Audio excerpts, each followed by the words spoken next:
Dengar ini, semua kita laki-laki mau kasih kau perhiasan yang hebat, tapi rezeki terbatas. Mau kau jadi perampok suamimu dan pada akhirnya masuk penjara? Enggak kan? Siapa yang enggak kenal almarhum Baharudin Lopa?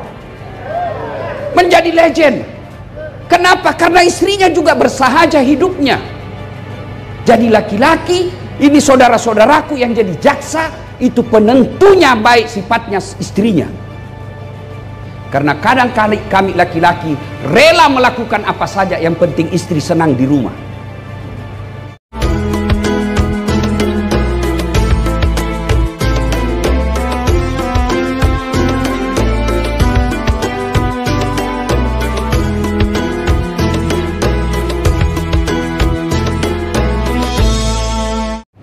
Bapak Ibu saudara-saudara sekalian teristimewa yang kita hormati, Bapak Wakil Kepala Kejaksaan Tinggi Sulawesi Selatan, Bapak Dr. Teku Rahman SH.MH, yang insya Allah dimuliakan dan dirahmati oleh Allah Subhanahu wa Ta'ala, dan seluruh insan kejaksaan di tempat ini yang saya muliakan dan dirahmati oleh Allah Subhanahu wa Ta'ala, terkhusus Ibu Kepala Kejaksaan Tinggi yang hadir di tempat ini, yang saya doakan ibu selalu sehat walafiat, bahagia dalam rumah tangga. Ini gaspol atau rem-rem? Serius kok, gaspol atau rem-rem ini? Hah? Nggak pakai kayak itu rem kalau ku gaski? Oke, pertama, jangan bawa perasaan, tapi pakai iman dengar ceramah.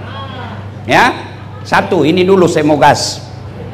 Suamimu yang kajati, suamimu yang kajari, suamimu yang aspidum, kamu yang jadi dapat juga reci-reci itu jabatan. Iya toh?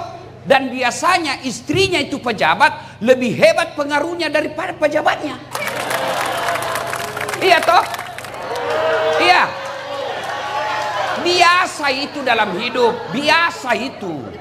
Hah? Biar setengah mati mah kau nasuka kajati, kalau ndak nasuka kau istrinya, ndak jalan urusanmu. Biasa itu. Memang begitu kehidupan sosial. Maka syukuri. Cara syukurinya, jagai suamimu. Itu caranya. Bagaimana jaga suamimu? Jangan kau periksa HP-nya. Nggak ada gunanya kau periksa HP-nya. Iya toh? Kau periksa HP-nya, kau kalah jago penyidik. Nah kasih dia kau HP-nya satu, masih ada 4 di kantornya.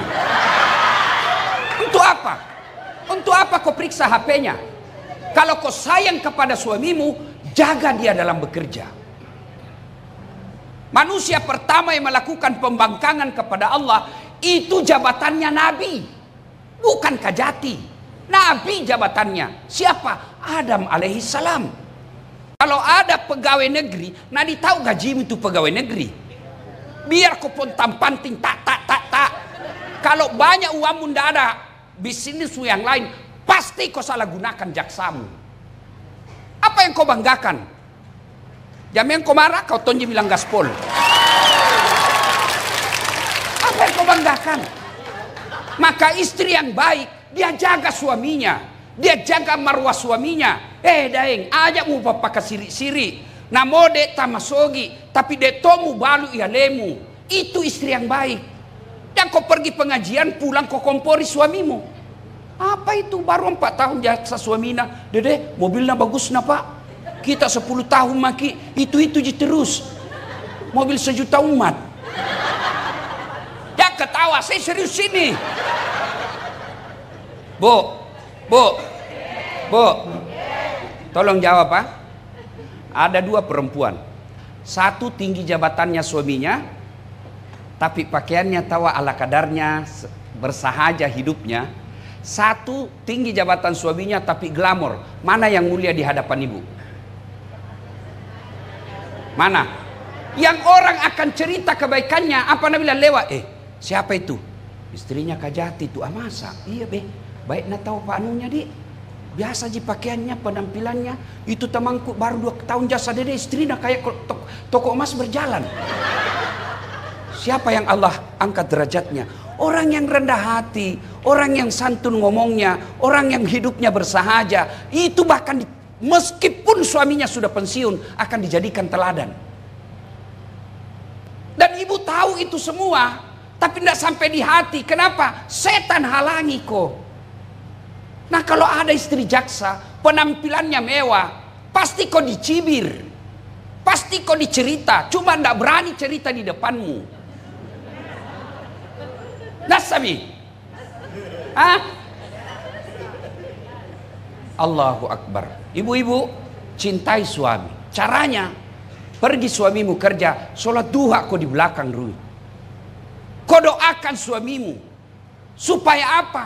Kalau Allah kabulkan doa istrinya, tidak ada satupun insan manusia yang bisa menghalangi karir suamimu kalau sudah Allah kasih. Jangan mau kau cari muka sama istri kajati, istri kajari, istri dan capek, ndak ada harga dirimu.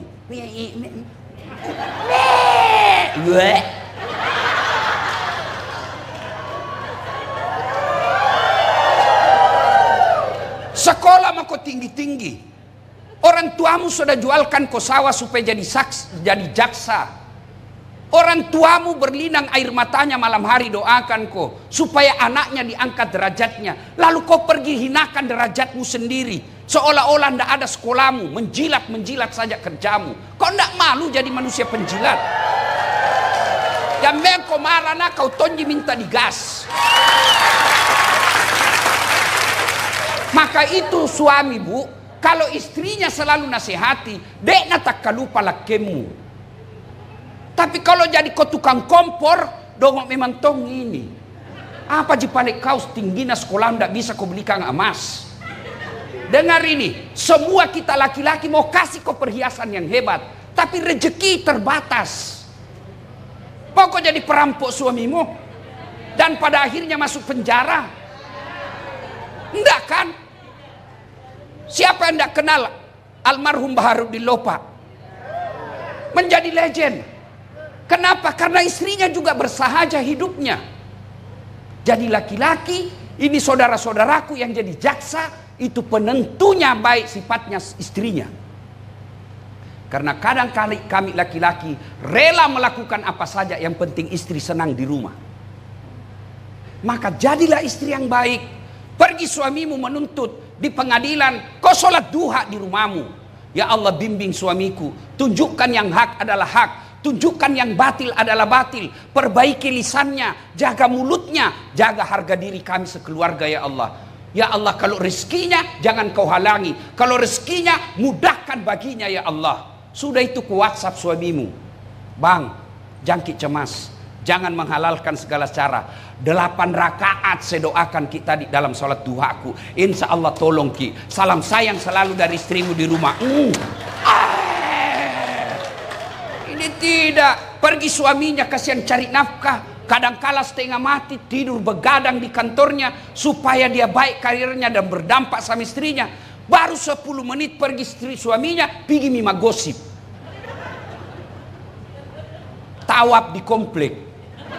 Nah kelilingi semua itu rumah, cari bahan, baku gosip. Lalu kalau begini hidup kita sebagai istri, apa fungsi tak sebagai istrinya suami tak dalam cari nafkah?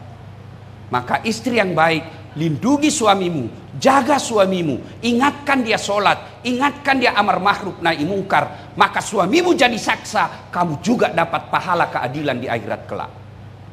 Ini yang disebut istri yang mampu menolong suaminya. Coba makin lihat di medsos, berapa banyak kasihan laki-laki yang karirnya baik, yang sekolahnya tinggi, terpaksa dipermalukan di medsos gara-gara istrinya yang hedon. Kalau bukan saya nasihati ibu, siapa lagi? Nggak mungkin kita mau dengar suami tak. Iya toh? Dinasihatin. Maka kalau bukan saya, siapa lagi mau nasihati ki? Kalau bukan ulama, siapa lagi mau nasihati ki? Mertua tak kita tidak dengar, ipar tak kita tidak dengar, orang tua tak kita tidak dengar, apalagi suami tak. Itu gunanya diundang ki pengajian di sini. Ya. Dengar, poin kedua. Ini perempuan di patolo-tolo, glowing, apalagi itu bleaching, apakah itu namanya, apa itu, skincare. Itu yang kasih habis suanu. Apakah itu dibutuhkan suamimu yang glowing-glowing? Bukan, hatimu yang bagus dibutuhkan suamimu. Mau kau saya kasih bukti? Mau kau saya kasih bukti? Itu ada yang viral toh, pengusaha skincare selingkuh. Siapa nak temani selingkuh suaminya? Pembantuna. Si mau kok. Ayo, kalau suamimu tergoda dengan cantiknya, tidak mungkin dia selingkuh dengan pembantunya. Tapi apa yang dibutuhkan suami? Ketenangan jiwa. Ini. Habis suamimu ratusan ribu. Saya heran, kenapa semua pengusaha skincare kaya mendadak dan kaya tiba-tiba? Karena banyak perempuan mau dibodoh-bodohi.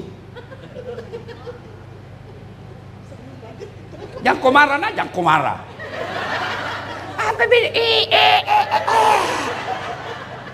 Sampai biar jalan susah tongi. Beleng-beleng. Jangan marah bunda, jangan marah. Ini gunanya pengajian supaya ada tong perubahan. Ya, maka istri yang baik, kalau cara bersyukur, lindungi suamita, nasihati, ingatkan. Soal sudah diingatkan dia mau dengar atau tidak, tawakal ilallah, berserah dirilah kepada Allah. Begitu mau pergi suamita, doakan buat hatinya tenang. Bertengkar kita di malam, lupakan kalau dia mau pergi kerja. Kita tidak tahu apa yang terjadi. Siapa tahu bisa jadi keluar tinggal jasadnya. Alangkah bahagianya kita pergi. Istri istriku saya bu. Sampai saya bilang Pak Waka, selalu saya bilang sama mamaku, kalau istriku tidak masuk surga, saya keberatan nanti di akhirat. Kenapa? Baik memang ton saya istriku bu. Masya Allah. Saya kalau mau, padahal saya tidak pernah pacaran, tidak pernah kenal, tidak pernah lihat fotonya. Saya kenal mamaknya hari Ahad, Jumat saya melamar. Masya Allah. Kalau mau pergi, kau ambil ranselku. Kan subuh-subuh biasa kan, pesawat pertama jam 4. Nah ambil Tom itu ransel, nah berat kuliah. Saya bilang jamin sayang, berat gitu. Karena banyak elektronik dalam. Apa nak bilang? Beratnya ini tidak ada artinya dibanding beratnya Ustadz sebagai pendakwah mencari nafkah untuk kami.